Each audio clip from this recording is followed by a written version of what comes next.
Hello, আসসালামু আলাইকুম guys. চলে যাচ্ছি চট্টগ্রামের সুন্দর একটি প্লেসে ক্যাফে 24 এর উদ্দেশ্যে। এত পড়ার চাপ, কাজের চাপের মধ্যে দিয়ে তেমন একটা ঘুরতে যাওয়া হয় না। বান্ধবীদের সাথে তো দেখাই হয় না তেমন একটা।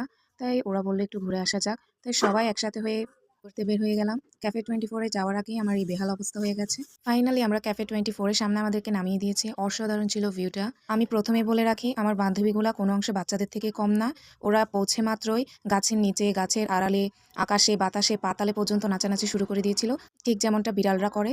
আপনারা তো দেখতেই পাচ্ছেন। আরেকজন দেখুন বিড়ালের বাচ্চার মতো গাছে পিছে যায় নাচানাচি, কোদাকুদি যা আছে সব করছিল। যাই হোক ফ্রেন্ডশিপ একটু সহ্য করে নিতেই হবে। তো আমার থেকে ঝর্ণাটা খুবই ভালো লেগেছিল। তো ঝর্ণার উপরে লাফালাফি, কুদাকুদি যা ছিল সব করে নিয়েছিল। যে এক্সট্রা কাপড় থাকলে মনে হয় গোসলটাই করে ফেলতো। আমি একটু ফাঁক বুঝে একটু ভিডিও করে নিয়েছিলাম। ওদের এত ব্যস্ততার মাঝে আমাকে যে একটু ভিডিও করে দিয়েছে ওদের প্রতি অনেক শুকরিয়া। যেহেতু আমরা অনেক দূর থেকে এসেছি, সবাই অনেক ক্লান্ত। তো আমরা চলে গেছিলাম ভেতরের একটি রেস্টুরেন্টে। এখানে খাবারে তেমন কোনো অসুবিধা ছিল না। এখানে অর্ডার দিয়ে ২০ মিনিটের মতো অপেক্ষা করা লাগে। তো সবাই অপেক্ষা করছিল। ফাইনালি চলে এসেছিল ফ্রাইড রাইস। খাবার মোটামুটি অনেক ভালো ছিল। পলির মধ্যে করে আলাদা করে সবজি দিয়েছিল। সবজিটি আমার একদমই ভালো লাগেনি। খাওয়া-দাওয়া শেষ করে আবার ফুল এনার্জি নিয়ে ঘুরতে বের হয়ে গেলাম। ভেতরের দিকে আরও অনেক সুন্দর, সুন্দর প্লেস ছিল।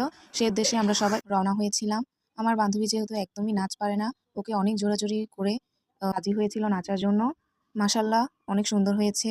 যারা কোলাহল একদম পছন্দ করেন না, নিরিবিলি পছন্দ করেন, অবশ্যই ফ্যামিলিদের সাথে, ফ্রেন্ডদের সাথে আসবেন। সন্ধ্যা হওয়ার আগেই আমরা রওনা দিয়ে দিয়েছিলাম।